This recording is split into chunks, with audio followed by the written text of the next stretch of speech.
La clase pasada habíamos quedado en esta filmina, creo que esta ya la habíamos explicado, que era cómo habían evolucionado en los últimos años en el sistema eléctrico en cuanto a generación eléctrica, los distintos tipos de generación, y habíamos hablado de la generación hidroeléctrica, ¿no?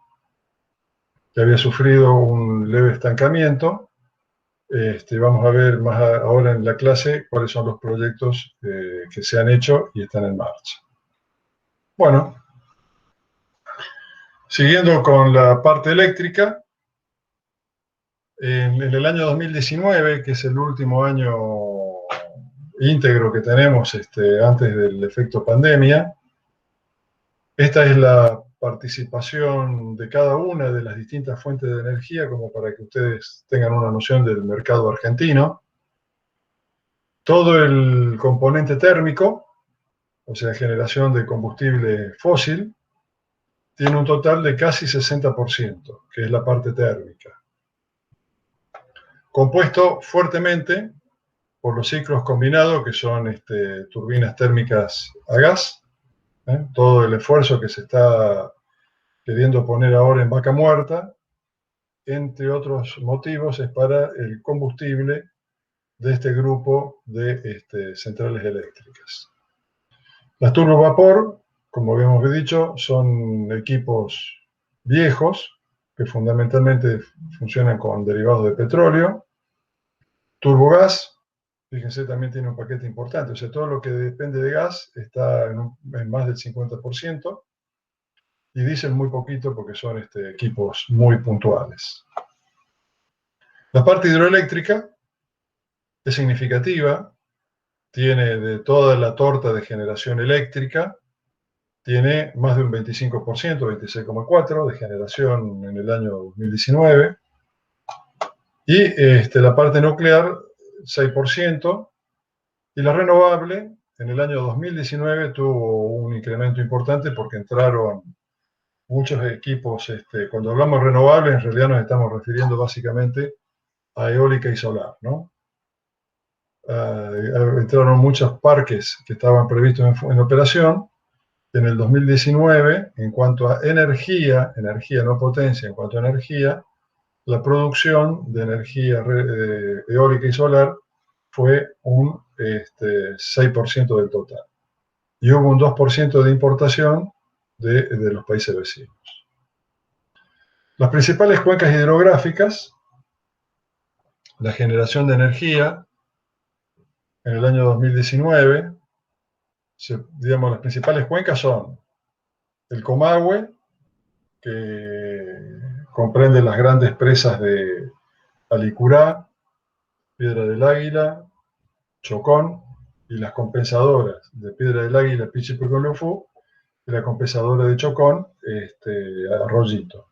Y también está Planicie Banderita. Todo ese conjunto de complejos hidroeléctricos están en lo que se denomina la región del Comahue, que es la que contiene las cuencas hídricas del río Limay, el Neuquén, y se integran en el Negro, pero las obras están básicamente sobre el río Limay y el Neuquén. Y después la otra cuenca hidrográfica es la de Salto Grande, que es la del río Uruguay y la cuenca del Plata, y la de Yacyretá sobre el río Paraná, también en la cuenca del Plata. Bueno, acá tienen la distribución mes a mes, que depende, en el caso de Salto Grande y Yacyretá, del régimen hidrológico del río, y en el caso del Comahue, estas presas son de embalse, o sea, acumulan agua, y por lo tanto actúan como batería eléctrica, y después, según la necesidad de Camesa de generación, define cuándo es la producción eléctrica, ¿no? Fíjense que enero y febrero es un mes importante de generación, agosto y septiembre, que es deshielo, y abril, mayo y junio, que son las épocas de lluvia.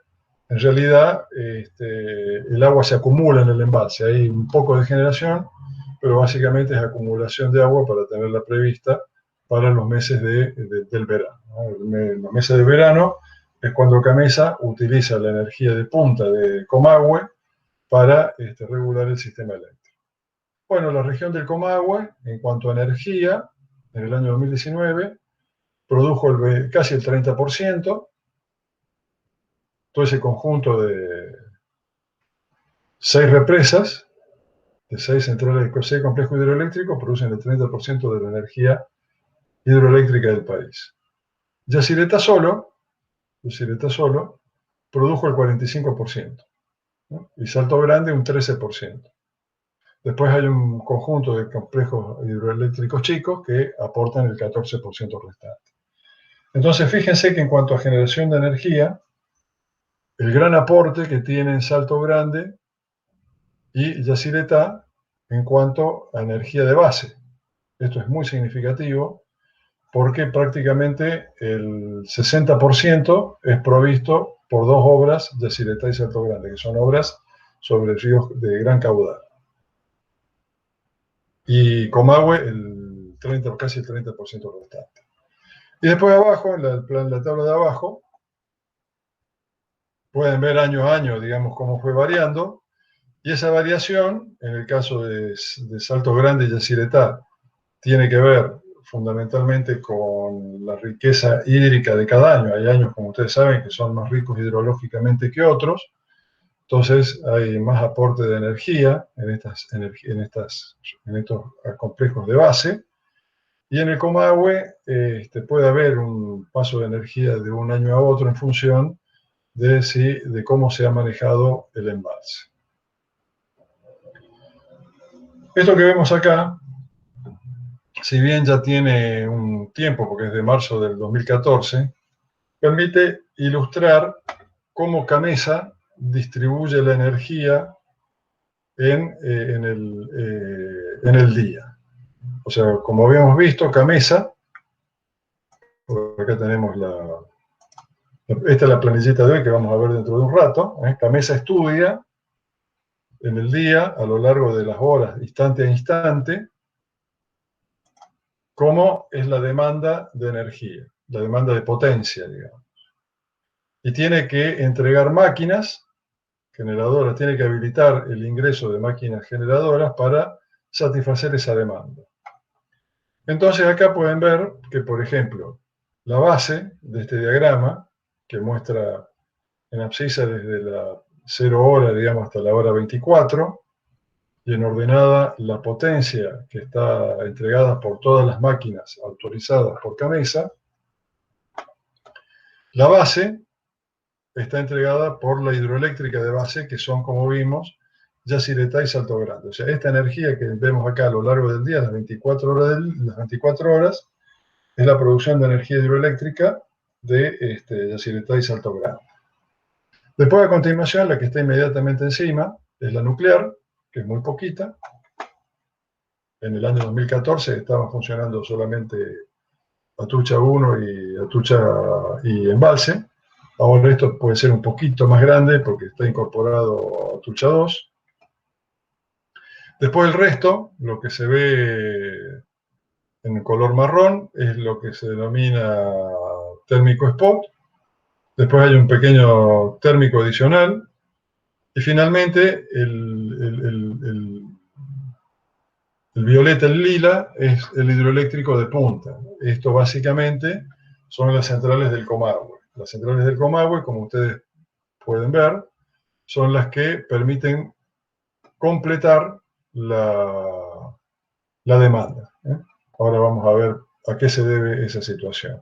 Bueno, este cubrimiento, actualmente ahora se le agrega, esto del año 2014, prácticamente no había energía de molinos eólicos y plantas solares en operación, y ahora seguramente aparece una pequeña cantidad fija, digamos, a continuación de la térmica o a continuación de la energía renovable, de la hidroeléctrica, ya vamos a ver por qué, que sería la solar y la eólica. Y bueno, lo que hace CAMESA es habilitar las entradas de cada una de las distintas centrales. Estas denominaciones que ven acá son las denominaciones que tiene CAMESA para habilitar de cada uno de los equipos de las centrales. Bueno, ¿Qué es lo que le importa al coordinador CAMESA en cuanto al sistema eléctrico y por qué es importante la generación hidroeléctrica? Vamos a empezar con los equipos viejos. Las turbinas a vapor, que funcionan con hidrocarburo, son equipos que, digamos, requieren un plazo importante, varias horas en el día, para poder arrancar y parar. O sea, digamos, son equipos que convienen más que estén de base y no sirven tanto para acompañar los picos o las variaciones horarias de demanda, porque el arranque y parada es muy lento. Lo mismo obviamente sucede con la nuclear. La nuclear, como ya hemos visto en la clase pasada, no tienen una inercia de arranque y de parada importante que no permite acompañar esta demanda. La eólica y solar tienen como su ventaja principal, digamos, el aspecto ambiental opuesto al de digamos, combustible fósil, o sea, digamos, es renovable, pero tiene el gran inconveniente de su intermitencia. La intermitencia significa que nosotros tenemos energía eólica en el momento que haya viento y energía solar en el momento que haya sol, y cada uno de ellos, según la intensidad, no se puede regular la intensidad porque depende del viento que haya y depende de la intensidad solar que exista en cada momento. Entonces, esto es lo que viene dado y no se puede utilizar para regular el pico, porque, digamos, no se puede esperar que hoy día, cuando comienzo el día acá, que a esta hora voy a tener, voy a tener la energía solar o eólica disponible para atender la demanda, la variación de demanda. Las turbinas a gas y los ciclos combinados, que son los equipos modernos que se están instalando, tienen una inercia del orden de 60 minutos, más o menos, aproximadamente, para arranque y otro tanto para parada, o esos tiempos son mínimos, depende también de lo antiguo o moderno del equipo.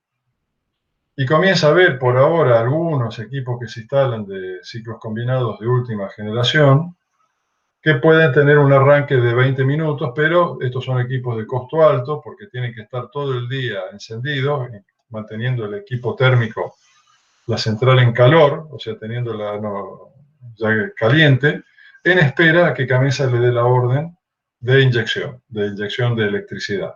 Cuando CAMESA da la orden de inyección de electricidad, como el equipo está caliente, digamos, como que ustedes tuvieran el auto encendido como para arrancar, recién ahí, dada la orden, demora 20 minutos en entrar a entregar la energía a la línea.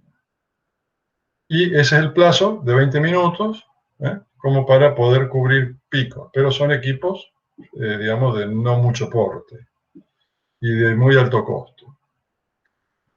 En cambio, la hidroeléctrica tiene una ventaja muy importante, que desde el momento en que se da la orden de apertura de las turbinas, hasta que el generador de esa turbina entrega energía a la red, pasa un tiempo del orden de 1 a 2 minutos.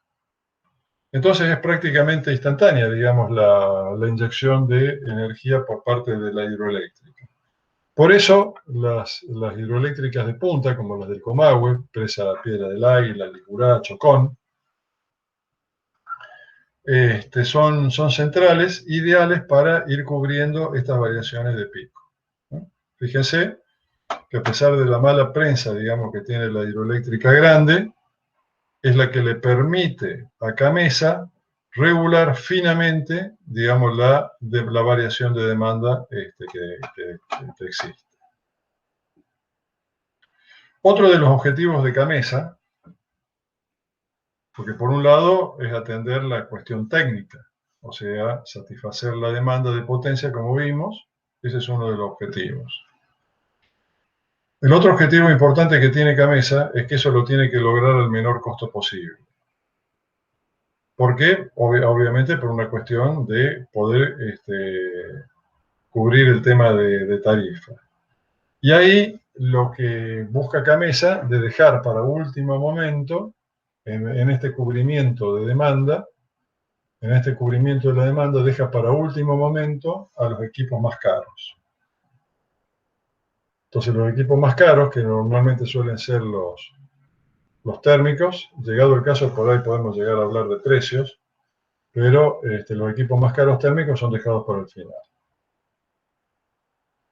Bueno, de cada uno, por la importancia que tiene, entonces, tanto la energía de base, hidroeléctrica y Yacyretá y Salto Grande, y fundamentalmente las del Comahue, como grandes baterías hidroeléctricas, Gamesa sigue día a día y hora a hora las variaciones de caudales y variaciones de embalse, ¿eh? de todas las obras hidroeléctricas. De esa manera, puede, por ejemplo, en los casos de Piedra del Águila, Chocón, Ericurá, saber cuánta energía remanente tiene disponible para sostener las próximas semanas o meses de demanda. Si está en una situación crítica o no. Ahí hay toda una puja que ya vamos a ver entre Nación y las autoridades de Cuenca, digamos, para el manejo del embalse, que es un tema muy importante. Y por supuesto, el organismo regulador de seguridad de presa también es un organismo que lo sigue con detenimiento porque tiene que ver con la seguridad de las obras. En cuanto a las fuentes eólica y solar, acá está el total para el año 2019 y la variación desde el año 2011 año a año. La incorporación importante de potencia se da en este último año, y en cuanto a la producción de energía, fíjense, digamos, en los primeros años, por ejemplo 2013, 2014, 2015, la hidro renovable, entre comillas, por lo que ya vimos la clase pasada, era significativo. Y en aquel momento, esta es la hidro renovable la que tiene menos de 50 megawatts de potencia instalada, o de 30 en la ley vieja, 30 megawatts de potencia instalada. Sin embargo, esta componente que ya existía de obras, muchas de ellas antiguas, viejas, digamos, hidroeléctricas, eran lo que daban pie a sostener a las autoridades que la parte de renovable era un determinado valor. Fíjense que era lo que dominaba frente a la eólica y frente a la solar prácticamente inexistente. En cambio, en el año 2019, con la incorporación de una gran cantidad de parques y de energía solar, pierde peso la hidroeléctrica porque no incrementó, y pasan al frente la eólica y la solar, ¿no? El total de producción energética del año 2019, en estas condiciones de energías, como lo dice la ley 26190 y la 27191, creo que era la actual, son 7.812 gigawatt-hora. Toda la demanda de energía de ese año fue de 129.000 más o menos. Entonces, 6% es lo que se cubrió de esta demanda con energía sustentable, digamos, ambientalmente, ¿no? Bueno, de todo el paquete de energía renovable, según la 27191, según ese criterio, este porcentaje corresponde a la energía eólica, esto a la hidrorrenovable, que eran ya básicamente proyectos existentes, las solares casi un 10%, la biomasa el 4% y biogás apenas un 3%.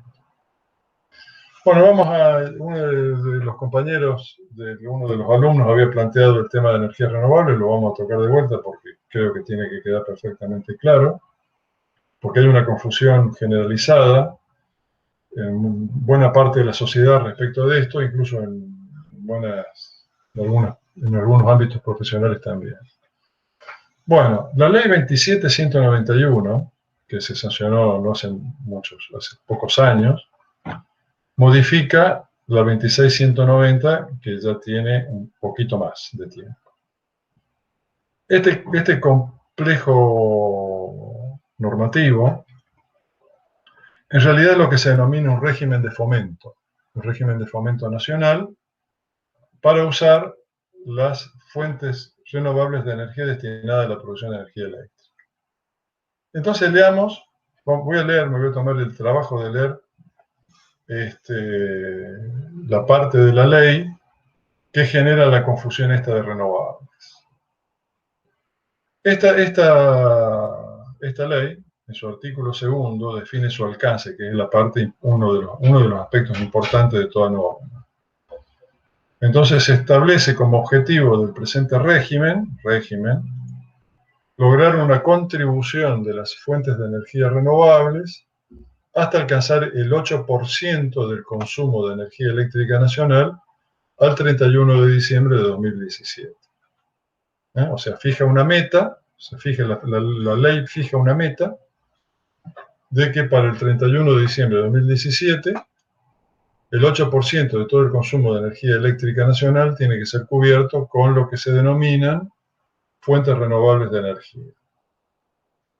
Y después define, dentro del artículo 2, se define en el inciso A lo que la ley interpreta que son fuentes, o define, no interpreta, define como fuentes renovables de energía. Entonces las define como que son las fuentes renovables de energía no fósil, idóneas para ser aprovechadas de forma sustentable en el corto, mediano y largo plazo, y las nomina: energía eólica, solar térmica, solar fotovoltaica, geotérmica, mareomotriz. La geotermia es de vapor de la tierra, digamos, ¿no? Mareomotriz es la de los mares, digamos, de las mareas. Undimotriz tiene que ver con las olas del mar y de las corrientes marinas. Hidráulica, fíjense, recién acá la incorpora. Biomasa, que tiene que ver con el aprovechamiento por quema de restos vegetales, por ejemplo. Gases de vertedero tiene que ver con los gases de los rellenos sanitarios. Gases de planta de depuración tiene que ver con los gases de los biodigestores de las plantas cloacales. Biogás y biocombustibles son los derivados de combustibles de maíz como bioetanol, o el biodiesel de combustibles de la soja, por ejemplo, ¿eh? Con excepción de usos previstos en la 26093, que son la ley de biocombustibles para transporte. Bien, pues acá definió la ley hidráulica, acá adentro y chiquitito, ¿no? Bien. Y después en el punto B, siempre dentro de la norma, dice que el límite de potencia establecido por la presente ley para los proyectos de centrales hidroeléctricas será de hasta 50 megawatts de potencia instalada. Entonces, así como está redactada la ley, se proyectó por distintos motivos hacia fuera, digamos, de la sociedad, hacia la sociedad, como que renovable era solo lo que estaba dentro de esta ley. Como lo que estaba afuera no era renovable, y de ahí se genera la confusión. El error parte de considerar extensivo a toda fuente de energía algo que está limitado a un régimen de fomento económico, financiero, porque este régimen de fomento, el objetivo de la ley, es brindar una ayuda económica y financiera a los proyectos de este tipo de energías, porque porque se los ha querido alentar a que económica y financieramente sean más rentables, entonces pudieran tener una participación en el conjunto total de la energía. Esas ayudas, en el marco de la ley, no vamos a leer obviamente los artículos, pero se los comento, dentro de esta ley 27191, consisten en diferimiento O sea, no pago, por ejemplo, de algunos impuestos, mejoras en el anticipo de ganancias o mejoras en el manejo del IVA. Y otro de los puntos importantes que incluye la ley es la obligatoriedad por parte de CAMESA de toda la energía que se genera dentro del marco de esta ley, tomarla e incluirla como si fuera una energía de base. Entonces, eso significa que CAMESA, en este diagrama que veíamos acá, está obligada a tomar la energía renovable inmediatamente después a continuación de la hidroeléctrica de base y de la nuclear. O sea, después de estas dos energías, incorpora toda la energía renovable que tenga dentro del marco de la ley y recién después la energía térmica, desplazando de esa manera a la energía térmica. Con esto se garantiza dos cuestiones. Una, ambientalmente, digamos, reducir, o sea, que no quedaran proyectos de energía renovable que por caros quedaran exceptuados, sino que se los toma. Y eso no afecta a la energía hidroeléctrica de punta, que en definitiva termina siendo la que termina salvando las papas del fuego para cubrir las variaciones de pico de demanda.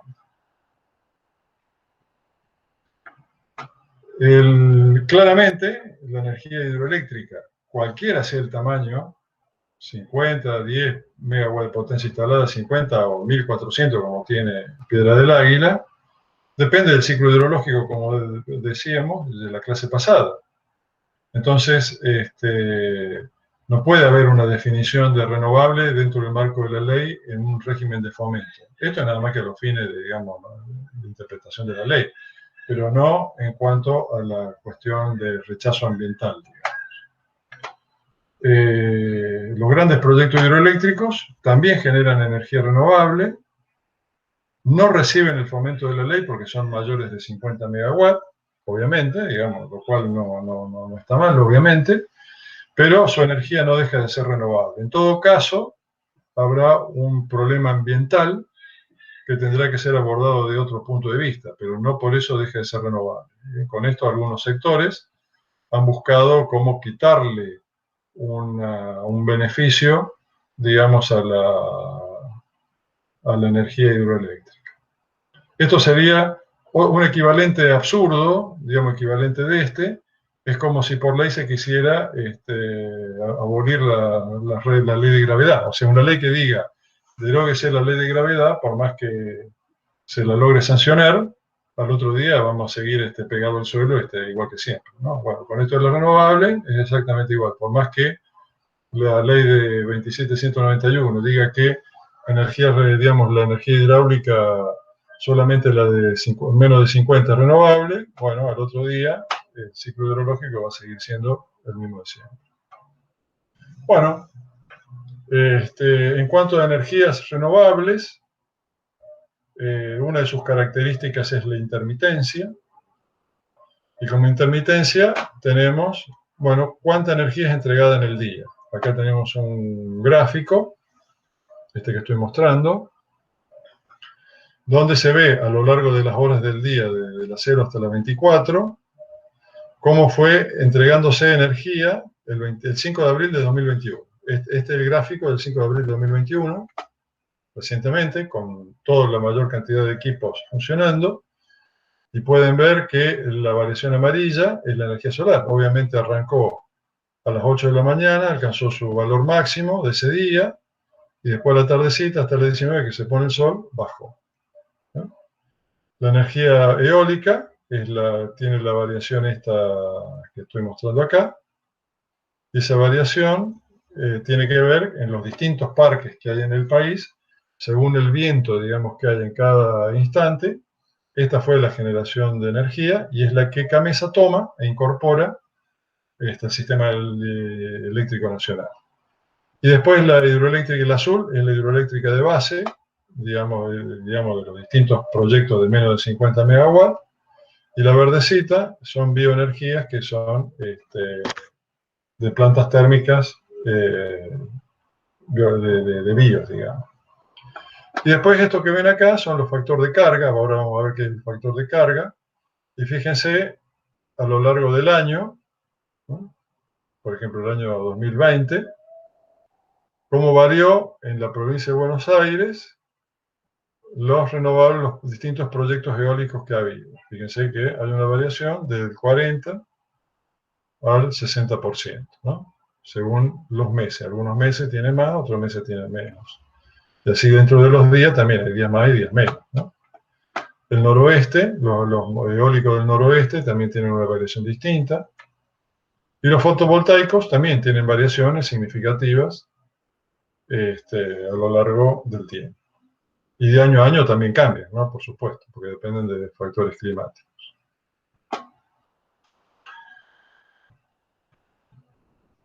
Bueno, ¿cómo se compone la matriz de energía eléctrica? La matriz viene a ser la proporción de distribución de las fuentes de energía totales de producción de eléctrica, y normalmente se miden en una región que lo habitual es manejarse con países, digamos, podría ser una provincia, algo así, pero lo normal es manejarse con países. Entonces, fijémonos la de Argentina, donde todo este porcentaje, cerca de casi un 70-67%, viene de generación térmica derivada de gas natural y petróleo, ¿no?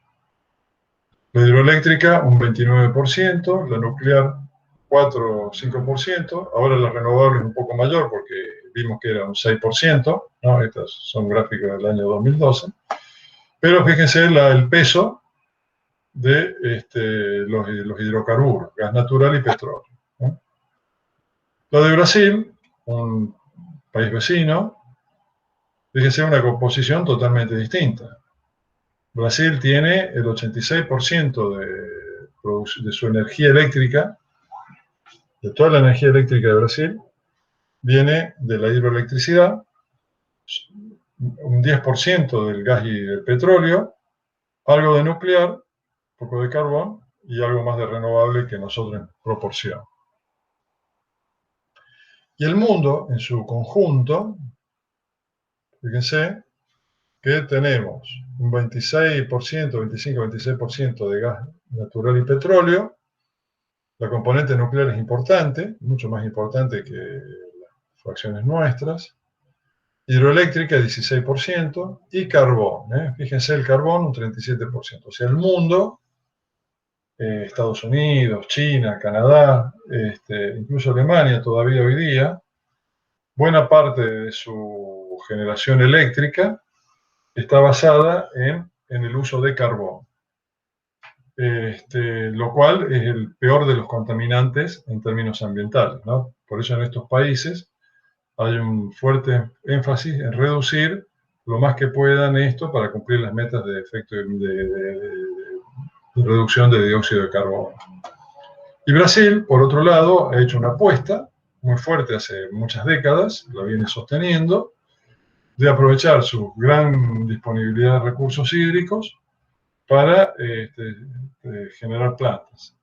No exentas, digamos, de controversias ambientales, por supuesto, y sociales. Pero este es el marco de situación hoy día, digamos, de Brasil, respecto del nuestro. ¿Qué diferencia hay entre uno y otro? Bueno, un primer punto fueron las inversiones que cada país destinó en infraestructura para poder obtener hoy día las plantas térmicas en estas condiciones, ¿no? Plantas hidroeléctricas y las otras de generación. Pero hoy día, nosotros para poder entregar esta energía, tenemos que usar combustible. O sea, tenemos de alguna manera, tenemos que sacar el gas natural y el petróleo, y si no lo tenemos, importarlo al precio internacional para la generación eléctrica por esta fuente térmica. En cambio, Brasil solamente tiene que preocuparse por esta fracción de origen térmico, porque el resto ya le es naturalmente dado por la hidrología de sus cuencas hídricas.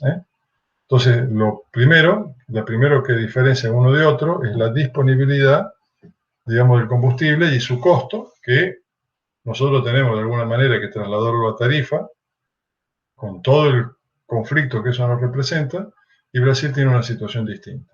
Por supuesto, ellos hoy día sufren un año hidrológico pobre.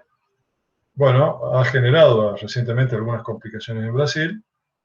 Nosotros estamos un poco más exentos, pero tenemos la espada de Damocles del costo del combustible para poder hacer funcionar las centrales térmicas.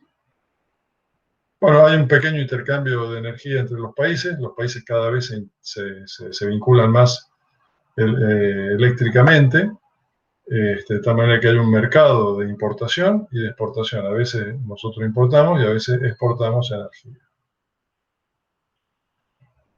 Y queremos darles también un poco, para que tengan la noción completa, el marco completo.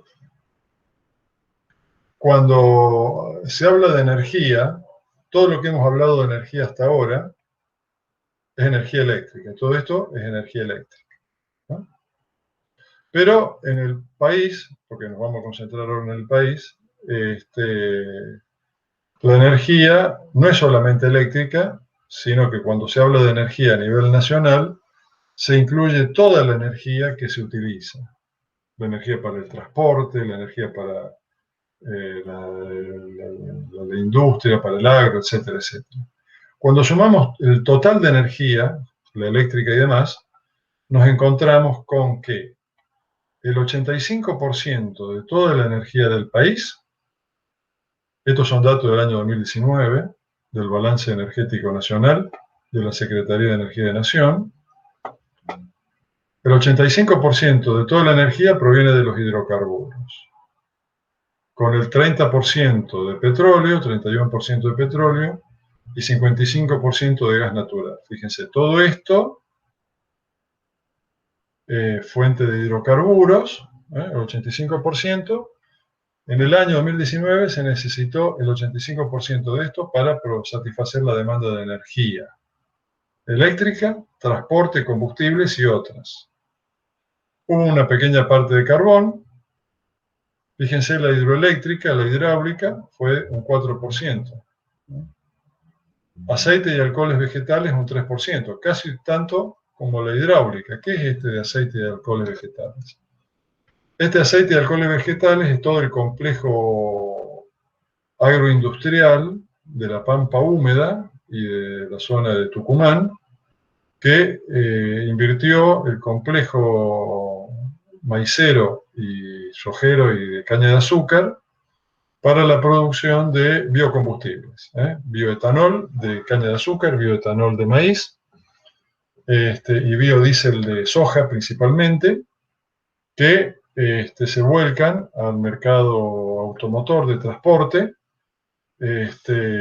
mezclando con los combustibles de hidrocarburos, y son los combustibles que ustedes compran y cargan en el auto, en los camiones, etcétera, etcétera. Fíjense que casi la misma producción de energía hidroeléctrica ha sido la energía proveniente de estos productos. Eólica, 0,7% en el total, solar 0,1%, prácticamente muy poquito, y nuclear 3%. Fíjense el peso, la dependencia que tenemos de los hidrocarburos. O sea, tenemos un problema con los hidrocarburos de producción nacional y tenemos que importar, y eso tiene un impacto inmediato en la balanza macroeconómica, y los dólares, como ustedes saben, no nos sobran. Así que estamos dependientes en alto grado de la producción de nuestras cuencas hidrocarburíferas, de que no haya un colapso en este sistema. De la parte de hidrocarburos, de ese total, de ese 85%, ¿no?, un 21% se va para el transporte, un 21% se va a la producción de electricidad, tanto de gas como de petróleo. Este otro 26% se va a la red de gas natural para proveer calefacción y agua caliente sanitaria, y otros hidrocarburos para otros usos. Fíjense, no queríamos dejar de darle esta visión de conjunto. Bueno, muy bien. Ya hablamos mucho de potencia y de energía. Y ahora lo que vamos a hablar es de el sistema eléctrico argentino, cómo funciona. Bueno, lo que ven en el mapita son las líneas eléctricas nacionales del sistema interconectado nacional.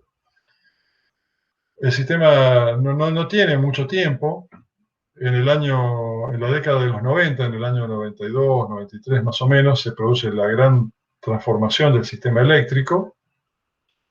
Se lo divide en tres sectores: el sector de generación, el sector de transporte y el sector de distribución, ¿no? Para que ustedes lo ubiquen fácilmente, la generación vienen a ser todas las plantas de producción de energía eléctrica.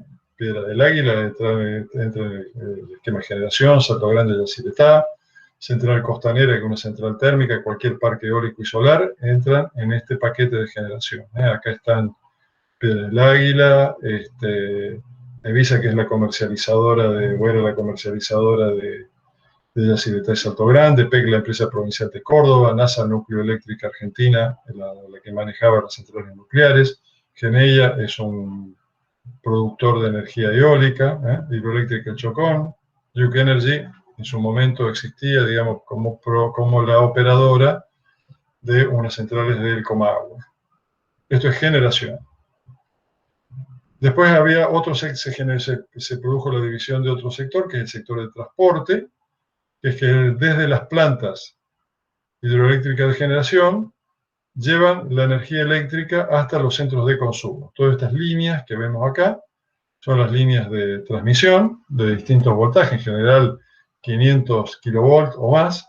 Brasil tiene líneas de transmisión de 750.000 voltios. Nuestro máximo de línea de transmisión es de 500.000 voltios. Entonces hay empresas que se dedican exclusivamente al transporte de la energía. Toman la energía del generador, de cada uno de estos, toman la energía y la transportan hasta los centros de consumo. ¿No? O sea, acá hay otro grupo de empresas. Acá están las empresas que generan, las empresas que transportan, y después hay empresas que distribuyen. Las distribuidoras son las que toman la energía del transportista en su área de concesión y ya la distribuyen en términos locales a cada domicilio, a cada industria, a cada comercio. Edenor y Edesur son empresas distribuidoras. CALF, que es la de Neuquén, EPEC, la de Córdoba, y así hay en el país una gran cantidad, digamos, de empresas distribuidoras. Entonces, el sistema eléctrico argentino fue dividido en tres grupos, como decíamos, el grupo de generación, transporte y distribución. El transporte y la distribución son concebidos legalmente como servicio público. Entonces, están atados a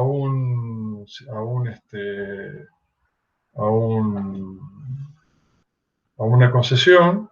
El usuario depende, no puede elegir el usuario de Edenor o el de Edesur, no puede elegir a otro distribuidor. Tiene que ser Edenor o Edesur, no puede ser. Esta es la característica del servicio de concesión. Con transporte pasa algo similar. En cambio, generación no es un servicio público como transporte y distribución, sino que tiene el carácter legal de interés público. Y acá es donde se maneja un marco de competencia, al menos en teoría. Digamos, la parte de generación es de libre competencia, donde así fue concebida en términos normativos, en términos legal, donde cualquier grupo puede venir a producir energía y vendérsela a Camesa. Camesa es el gran distribuidor, el que maneja, coordina la operación del sistema argentino de interconexión y supervisa el despacho de potencia. Esto que habíamos visto de cómo cubre la demanda de potencia, bueno, eso es la supervisión del despacho de potencia. Y fundamentalmente es lo que logra Camesa, es articular a estos tres actores: los del grupo de generación, los del grupo de transporte y los del grupo de distribución. Cuando hablamos de, teóricamente, porque está en la parte legal que hay un mercado de competencia acá, bueno, hoy día el sistema en su conjunto está, diría, prácticamente completamente regulado por el Estado Nacional, que es quien define, bueno, cuánto cobra cada uno de los actores de generación, cuánto se le paga al transporte y cuánto se le paga a la distribución, ¿no? Claramente hoy día hay una puja, hay una tensión ya desde hace tiempo entre la tarifa, que es lo que paga el usuario acá al final, y cómo eso se distribuye en toda esta cadena de empresas generadoras, transportistas y distribuidores. La colcha es corta, la tarifa no alcanza, digamos, a cubrir todo el costo, y bueno, acá hay toda una regulación que hace el Estado Nacional con esquemas de subsidios y digamos, esto va cambiando permanentemente para poder mantener un cierto equilibrio acá, que las empresas puedan subsistir y la tarifa tener el menor impacto posible. Finalmente acá hay un elemento muy importante, hay un organismo muy importante, que es el ente regulador de electricidad. Como estos dos grupos de transporte y distribución, pero fundamentalmente distribución, son servicios públicos, monopólicos, o sea, Edesur, Edenor y cualquiera de estas tienen el monopolio de distribución de energía eléctrica en determinada área de concesión, en determinada Edesur, en determinada parte de la ciudad de Buenos Aires y la área metropolitana, y lo mismo Edenor. Bueno, como es el único, el diseño del sistema ha previsto que existe un ente regulador al cual puede dirigirse el usuario para que lo defienda frente al monopolio. El ENRE tiene esa finalidad, o sea, cualquier usuario puede dirigirse al ENRE para un reclamo, por lo que entiende que es una situación abusiva de parte del distribuidor, y el ENRE, bueno, verá cómo dictamina esa cuestión, ¿no? Pero el ENRE tiene como obligación velar por el usuario. Y solamente se refiere básicamente a lo que es transporte y distribución. Si hay alguna duda, no se olviden de preguntar, ¿no? Bueno. Una consulta, profe, en eso. ¿Por qué influiría el usuario en el transporte? No, porque en general para el usuario, digamos, su interlocutor, digamos, con quien interactúa directamente el reclamo normalmente es la empresa distribuidora. Puede haber, digamos, digamos, el transportista como que al usuario le es indiferente, digamos, porque vos como en tu casa no le compras a Transener la energía, se la compras a Edesur. Y cuando tenés un problema, digamos, de algún tipo, que puede ser de facturación, puede ser del medidor o de un problema eléctrico, lo que fuera, vos visualizás a Edesur, él es el responsable del servicio, y ante el problema vos tenés que recurrir al ENRE, que es el que te cuida, digamos, teóricamente de tus espaldas, digamos, ¿no? Transener, digamos, los reclamos acá están centrados más bien a otro tipo, digamos, de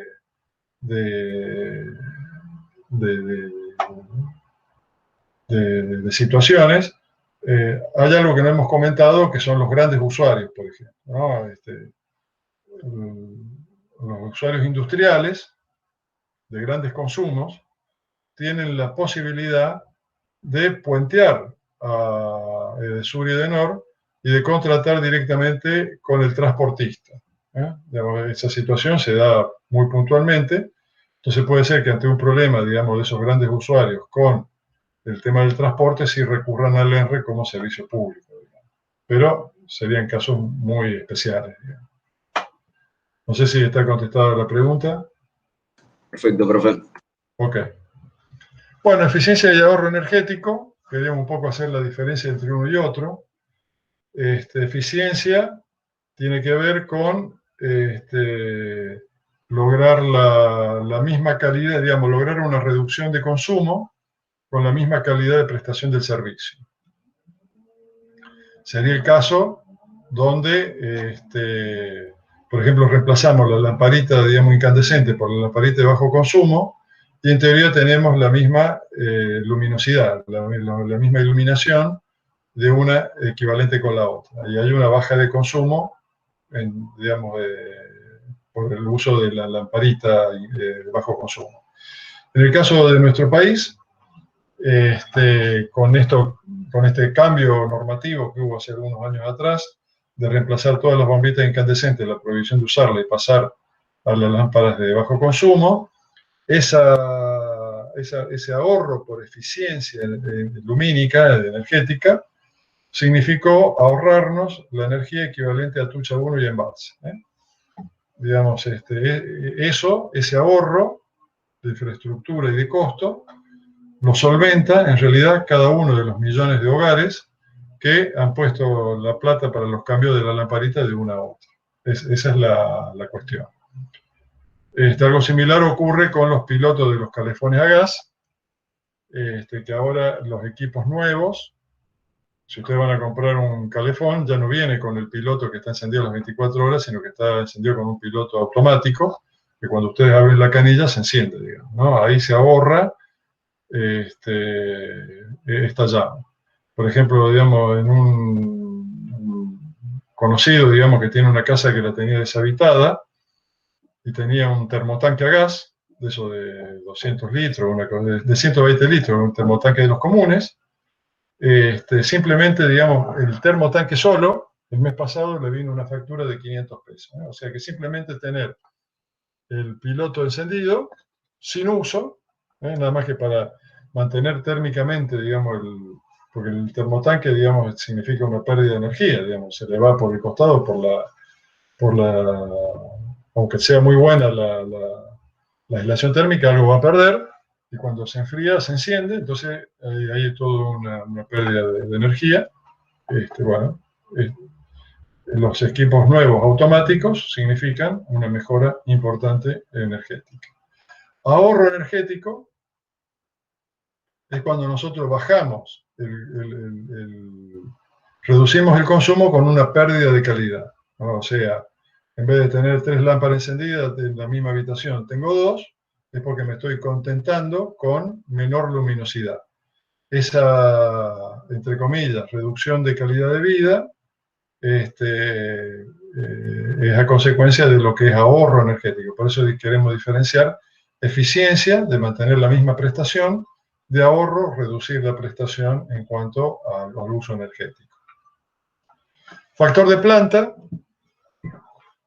Factor de planta es un concepto que ustedes pueden llegar a ver en alguna oportunidad. Se lo define, es el cociente entre la energía realmente generada por una central de cualquier tipo, durante un periodo de tiempo, normalmente un año, y la energía generada como si hubiera estado trabajando a plena carga durante todo el año en forma completa. O sea, lo que realmente produjo sobre lo que teóricamente podría haber producido si hubiera funcionado a plena carga todo el tiempo. Entonces, la hidroeléctrica de base, que están funcionando permanentemente, Yacyretá y Salto Grande, tienen un alto factor de planta, 95%. La nuclear, otro tanto, porque una vez que la pusieron en marcha, solo la paran para paradas programadas, 90%. La hidroeléctrica de punta, digamos, aquella que la tienen en espera como Comahue, digamos, tienen un factor de planta del 50%. El eólico en tierra en el mundo está en el orden del 35% y el mar el 40%. O sea, esto es lo que, de toda la potencia que tienen, el 35% del tiempo están entregando esta potencia, ¿no?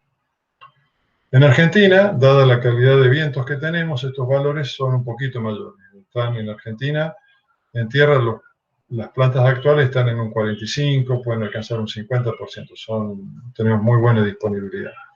El solar fotovoltaico en el mundo está en 21% y las plantas nuestras en La Puna y en San Juan están en un 30-40%, están en mejores condiciones. Las térmicas a gas natural también tienen una alta probabilidad, un alto factor de planta. Los costos, vamos a hacer un breve repaso, digamos, de este punto. Acá hay para el año 2012, porque lo que nos importa no es el valor actual, sino un poco la cuestión relativa. Esto que ven acá es el costo por kilowatt instalado, el costo de inversión de una central hidroeléctrica, ¿no? Más o menos estaba en $3.000 del año 2012 por kilowatt instalado, ¿no? Y están las otras plantas, digamos, estos son algunos valores internacionales. Por ejemplo, una planta, ¿dónde está? Las plantas de ciclo combinado, las CC estas que están acá, fíjense, son muy baratitos el kilowatt, estamos en 1.000 frente a los 3.000 hidroeléctricos, ¿no? En aquel momento, la solar fotovoltaica estaba más cara que la hidroeléctrica, esto ha bajado mucho el costo, hoy día está un poco más económica, y con las eólicas pasa algo parecido, digamos. Hoy las eólicas están mucho más económicas que han tenido una reducción de precios significativa. Cuando hablamos de inversión, de costos de inversión, nos referimos a todo lo que significa ingeniería, construcción de la presa y su puesta en marcha.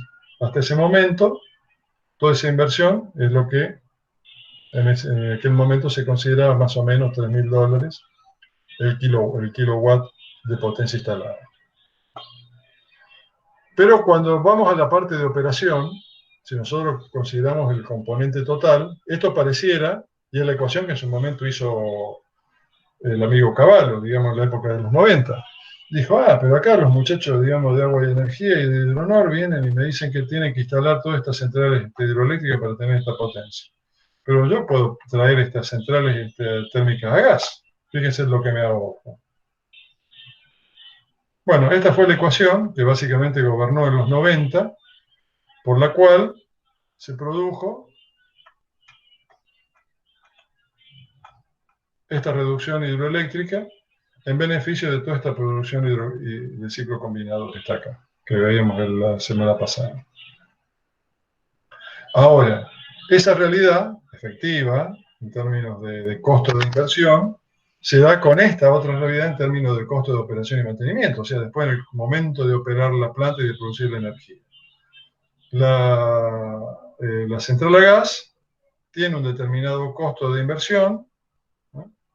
Pero después los costos de combustible son muchísimo más altos. Y las hidroeléctricas largas y las hidroeléctricas medias, digamos, de distinto tipo, han tenido un costo de inversión más grande, pero no tienen costo de combustible. Tienen un costo de operación y mantenimiento similar. Este costo de operación y mantenimiento tiene que ver con los planteles de operarios, el mantenimiento de las centrales, etcétera, etcétera. Fíjense cómo la ecuación cambió radicalmente, ¿eh? Ya las hidroeléctricas no son las más caras. Pueden ser más caras en términos de inversión, pero en cuanto a la operación, las térmicas son notoriamente más costosas. Los nucleares tienen muchísimo más costo de inversión, porque son obras muchísimo más complejas, tienen un costo de operación más alto, de combustible no tienen tanto costo en cuanto al costo, pero tienen un costo que acá por ahí está minimizado, bueno, hay que ver cómo lo han tomado, un costo de manejo de los residuos, ¿no? Bueno, digamos, hoy día estamos pagando en la tarifa esta decisión tomada en los 90, ¿no? Si hubiéramos hecho como Brasil, de tener más hidroelectricidad, dependeríamos del ciclo hidrológico, pero nos hubiéramos ahorrado buena parte de la energía. Hoy día la energía hidroeléctrica se paga muy poco porque en definitiva en el mix total es la que termina balanceando el precio hacia abajo y sustentando el precio de la energía a gas y petróleo y la renovable que se ha agregado recientemente. Bueno, vamos a pasar esto un poquito de largo, así vamos a otra parte. Bueno, las centrales hidroeléctricas se clasifican, digamos, una forma de clasificarlas es según la potencia instalada. La gran central es cuando hablamos de más de 50 megawatts, mediana entre 30 y 50, pequeña central entre 0,5 megawatts y 30 megawatts, o lo que sería lo mismo entre 500 kilowatts y 30 megawatts. las mini centrales entre 50 y 500 y las microcentrales o picocentrales que algunos llaman, menos de 50 kilowatts de potencia instalada.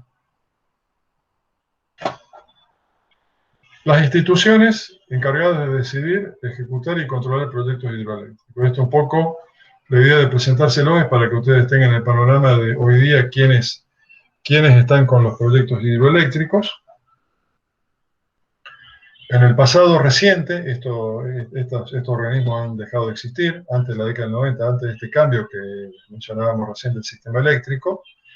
Estaban Agua y Energía Eléctrica, que cubría la totalidad del país, e Hidronor, que trabajaba en la zona del Comahue, y después había algunas empresas provinciales de energía.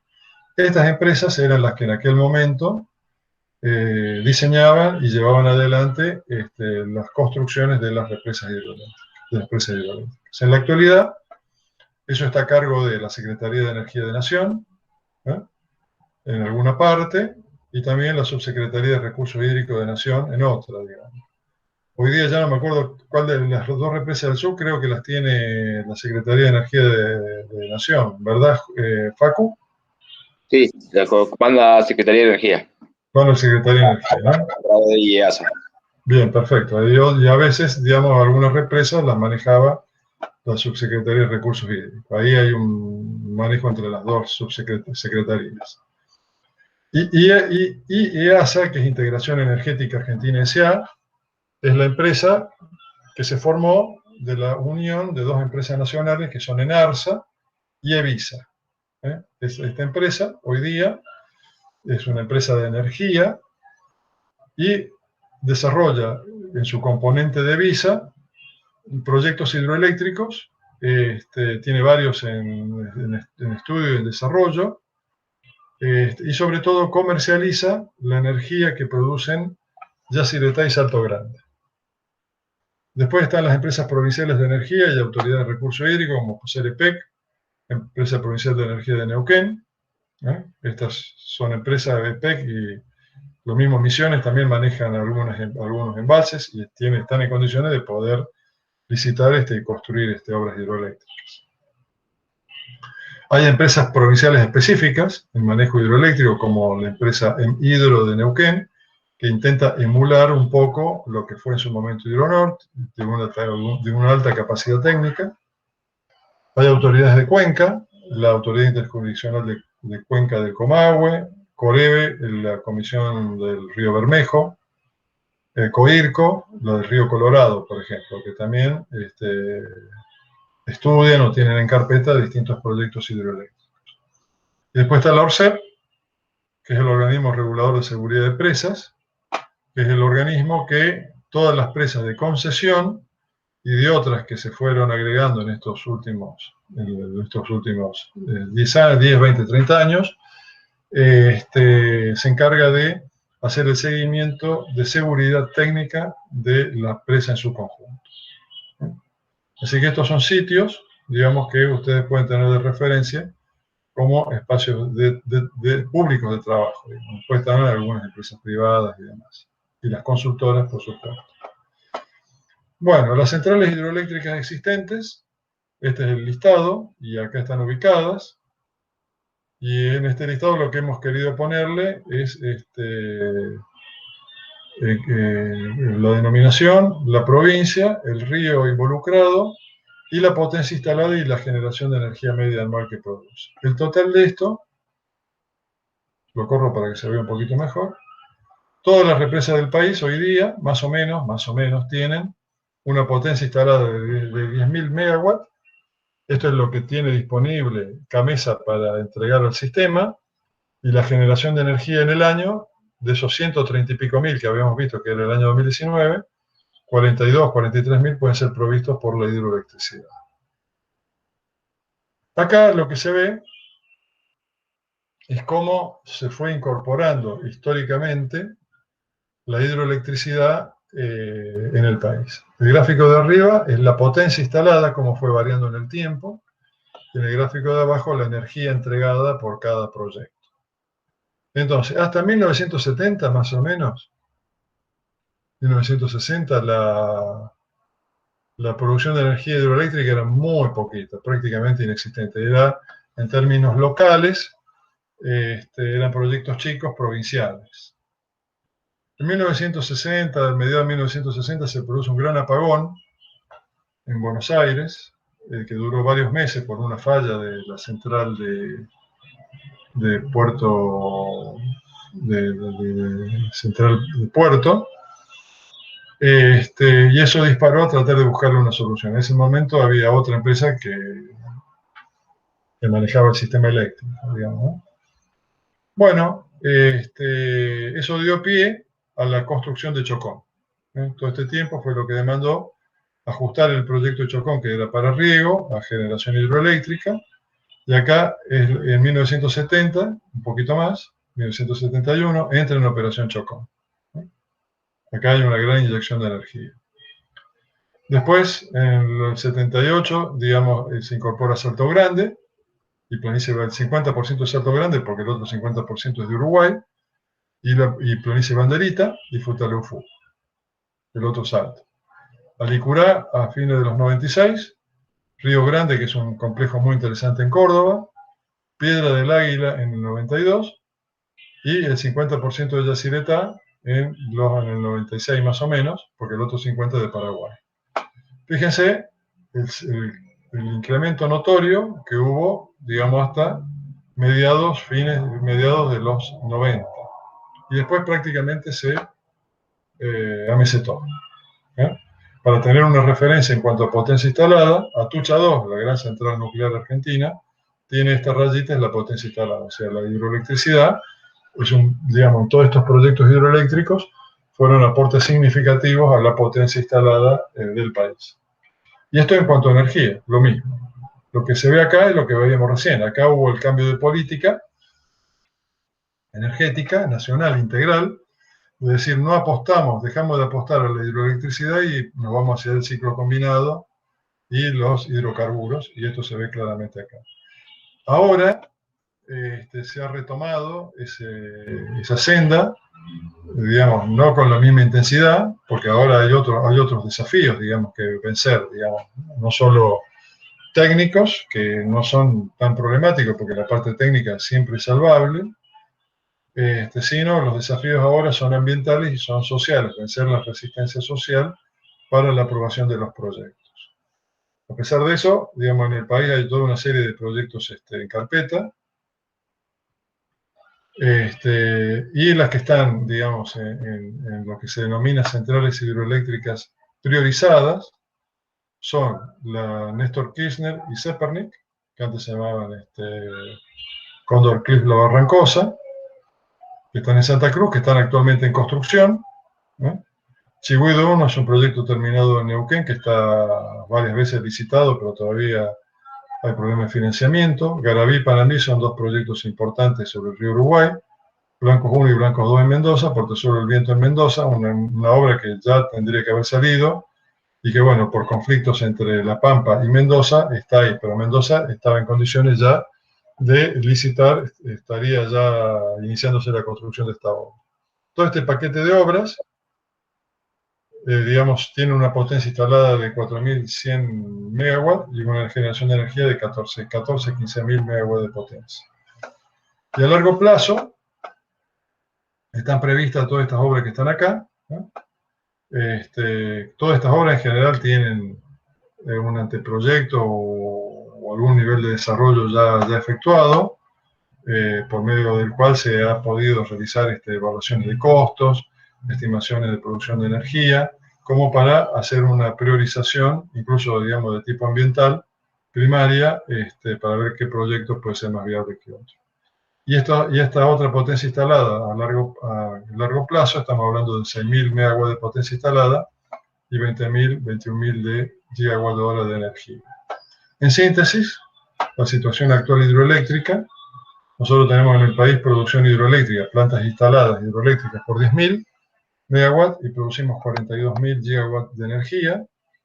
Las que están priorizadas en el corto plazo, estamos hablando de un 40% más de potencia instalada, 35 más de energía, y a largo plazo, respecto a la situación actual, casi duplicada la potencia instalada. Obviamente de esto, ¿qué va a depender? Va a depender de esa decisión macro energética que se toma a nivel país para ver cómo se distribuye la potencia energética entre hidroelectricidad, nuclear, térmica, hidrocarburos y renovables. No perdamos de vista que, en definitiva, todo esto son intereses. Digamos, cada sector tiene su interés, digamos, en esto, pero también, digamos, el Estado tiene que cubrir la demanda y CAMESA valore de alguna manera la energía renovable porque le saca la energía hidroeléctrica porque le ha sacado las papas del fuego muchas veces, cosa que la energía solar y eólica no pueden cumplir. Podría haber una combinación muy interesante entre las energías hidroeléctricas y las energías solar y eólica, justamente para salvar esa intermitencia, que vamos a ver eso en las próximas clases. Bueno, y para cerrar, digamos, vamos a hablar un poquito de mini y de pequeños aprovechamientos hidroeléctricos. Como vimos, los proyectos de menos de 50 megawatts de potencia instalada son los que están comprendidos dentro de la ley 27191 y tienen un poco ese sello renovable, validante, digamos, de alguna manera, ambientalmente, digamos, que le da determinada validez. Bueno, esos pequeños aprovechamientos hidroeléctricos, acá hay un listado de algunos existentes con potencial de ser refuncionalizados, porque algunos existe la presa, la centralita hidroeléctrica ya está en desuso porque es una centralita vieja, pero se puede renovar y otros son proyectos totalmente nuevos, ¿no? Hay cerca de 62 pequeños aprovechamientos hidroeléctricos que tienen una potencia instalada total de 180 megawatts de potencia. O sea, fíjense que estos 62 aprovechamientos hidroeléctricos tienen 180 megawatts de potencia instalada, prácticamente insignificante. Hay que hacer todos estos proyectos para tener un 0,6% más de potencia disponible. Evidentemente, una central hidroeléctrica un poco más grande, digamos, frente a CAMESA, le interesa muchísimo más. Bueno, y proyectadas hay cerca de 140 mini y micros centrales hidroeléctricas. No es desdeñable, digamos, el pequeño aprovechamiento hidroeléctrico, porque tal vez no signifique aporte de energía al sistema interconectado, pero puede tener mucha relevancia en términos locales. O sea, un pequeño aprovechamiento hidroeléctrico puede proveer energía a alguna industria aislada, a alguna localidad, algún pueblo que tenga problemas de energía, lo que se denominan centrales en isla, puedes perfectamente suministrarle, por ejemplo, Tierra del Fuego, no está conectada al sistema interconectado, no hay un cable eléctrico que vaya del continente a la isla. Entonces depende todo de un par de, creo que una o dos centrales térmicas que tiene. Y hay muchos lugares aislados que tienen problemas de suministro eléctrico. Lo mismo pasa en varios lugares de la Patagonia, y que ambos lugares tienen mucha disponibilidad de agua. Entonces, un pequeño aprovechamiento hidroeléctrico podría permitir la provisión de un servicio esencial. Y bueno, por eso nosotros hemos incluido, lo habrán visto si bajaron los apuntes, que hacemos un énfasis en la materia en el diseño de pequeños aprovechamientos hidroeléctricos, porque vemos que un área de incumbencia plausible, posible para ustedes, futuros profesionales, está en alguna medida en los proyectos hidroeléctricos grandes, que se van a seguir haciendo con determinada secuencia, porque hay un interés del Estado Nacional y de los estados provinciales, de algunos estados provinciales, por estos aprovechamientos, Pero bueno, son esos disponibles que están ahí. Y después hay una necesidad contenida de pequeños aprovechamientos hidroeléctricos que tal vez son más posibles de ser ejecutados por pequeños grupos, digamos, de ingeniería o más viable, digamos, por algún organismo, digamos.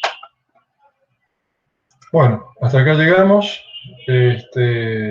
Terminaríamos acá. No sé si hay alguna duda, algún intercambio de opinión que quieran hacer. Profe, yo le hago 2 consultas más. Sí, ¿quién? Franco Franco, ¿cómo andas? Bien. Bien, ¿usted?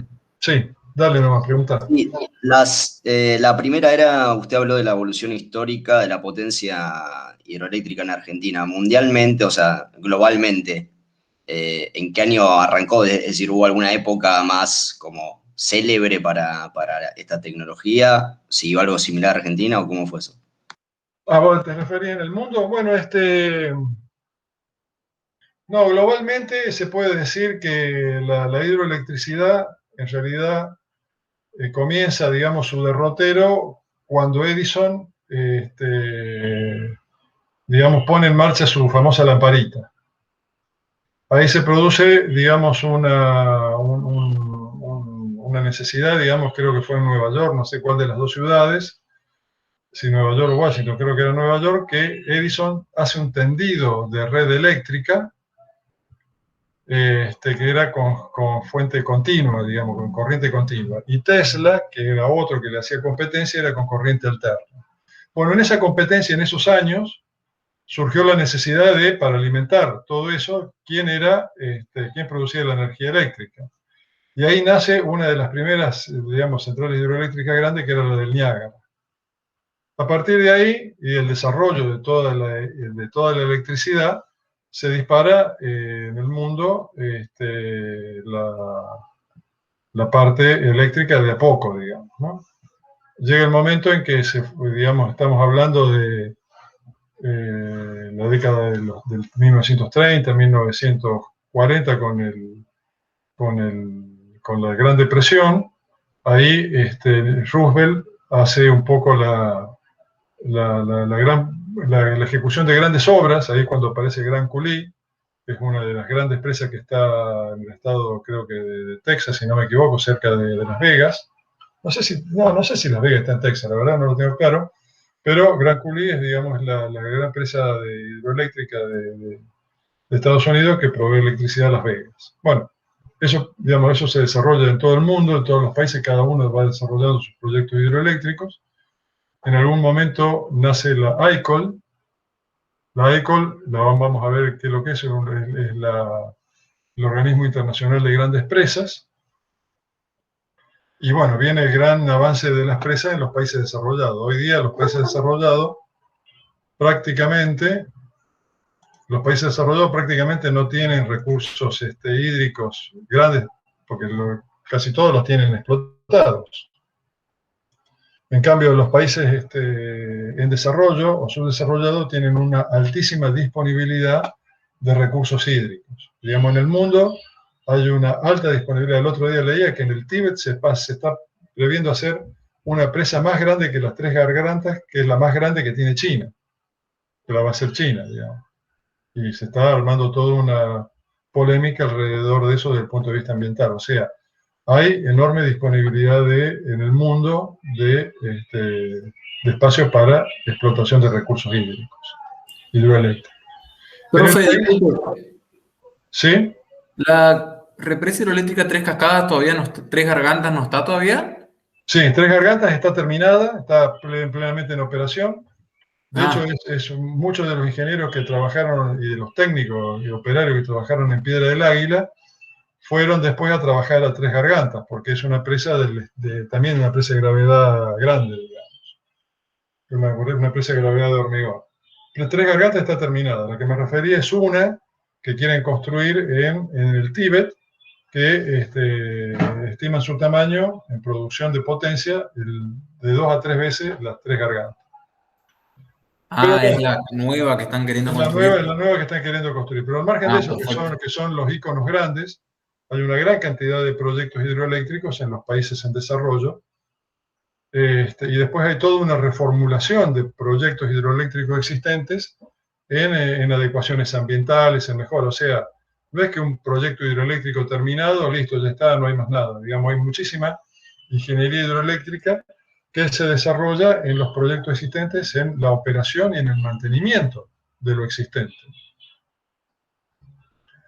Facundo Souto, digamos, va a dar una charla en su momento sobre seguridad de presas, y ahí van a poder apreciar, digamos, que no todo está resuelto, sino que hay todo un avance muy importante en los análisis de riesgo y en cómo ir mejorando la seguridad de las obras, que requiere un continuo, digamos, aporte hidroeléctrico, un aporte de ingeniería, digamos, a cada obra, ¿no? Y como les decía, están después las obras chicas. En nuestro país el desarrollo surge básicamente con el arranque de Chocón. El arranque de Chocón surge como esta demanda que les habíamos dicho, digamos, por problemas de Buenos Aires, que obligó a hacer el tendido eléctrico desde Chocón hasta Buenos Aires, y de ahí en más se empieza a generar el sistema interconectado nacional. Ahí es donde de alguna manera nace esta cuestión de integrar el país, que es un proceso de a poco. La electricidad las manejan las provincias, por cómo tenemos armado nuestro sistema federal de gobierno. La electricidad está, digamos, queda en manos de las provincias, y Nación se reserva solamente el transporte y la generación, digamos, el manejo de CAMESA. Pero después la distribución es netamente provincial, la fijación de tarifas son provinciales, en cuanto a distribución se refiere, y después tienen libertad, tienen independencia para, por ejemplo, licitar obras como está haciendo CAMESA. Si tiene Mendoza, si tiene la espalda suficiente para sacar préstamos y sustentarlos, lo puede hacer. No sé si respondí, Franco. Sí, perfecto. La otra, si quieres, se la hago la semana que viene, que ya son casi 45. Sí, dale, anotátela y arrancamos. Haceme acordar cuando arranque la clase que tenés una duda, y la charlamos. ¿Cuál es la pregunta? Y la dejamos pendiente, picando. No, era en realidad el tema de gestión, cuando usted explicó lo de la matriz brasilera, que tiene casi un 85, si estadísticamente pueden prever un mal año hidrológico, y además imagino que tienen que empezar a importar gas o alguna forma de subsanarlo, si la previsión era buena, y si además le da la potencia instalada para poder subsanar esa demanda de energía. Sí, en general el sistema de Brasil, Paraguay, Uruguay, Chile, digamos, es similar al de Argentina. O sea, hay un CAMESA brasilero que se encarga de hacer todo ese balance, y nunca están ahí al borde porque saben que después tienen una complicación. En general, digamos, cuando arranque el año se hacen pronósticos, digamos, de déficit hídrico o de exceso hídrico. Entonces, se sabe el año cómo se va, ya se prepara. Lo que pasa es que en el manejo del año no tenés tiempo por ahí para decir, vamos a construir 3 centrales hidroeléctricas, porque la central hidroeléctrica te lleva 5 o 6 años. Vos necesitas varios años para poner en marcha una central. Entonces, normalmente se maneja con un cierto exceso, digamos. Cualquier país tiene un exceso de potencia instalada para manejar esas contingencias. Después incorpora las plantas en la medida de la necesidad. Ok, Franco, la seguimos la semana que viene. Un breve comentario. ¿Sí? Brasil cuenta con Itaipú, que prácticamente consume gran parte de la energía que genera. Si bien la comparte con Paraguay, a Paraguay prácticamente le sobra la energía o la potencia instalada que tiene, tanto pues tiene a Itaipú junto con Brasil y Yacyretá junto con Argentina. Prácticamente casi con una de las dos ya ese Paraguay prácticamente le vende, o por lo menos Brasil utiliza más del 50% generalmente, es decir, comprándole en algunos casos a Paraguay la energía, como a veces nosotros hacemos con Uruguay, ¿no? Y otro comentario que hago es que Yacyretá ya licitó y está construyendo sobre el brazo Añacua la central. Es decir, sobre una playa existente se está construyendo una nueva central. Perfecto. Sí, efectivamente.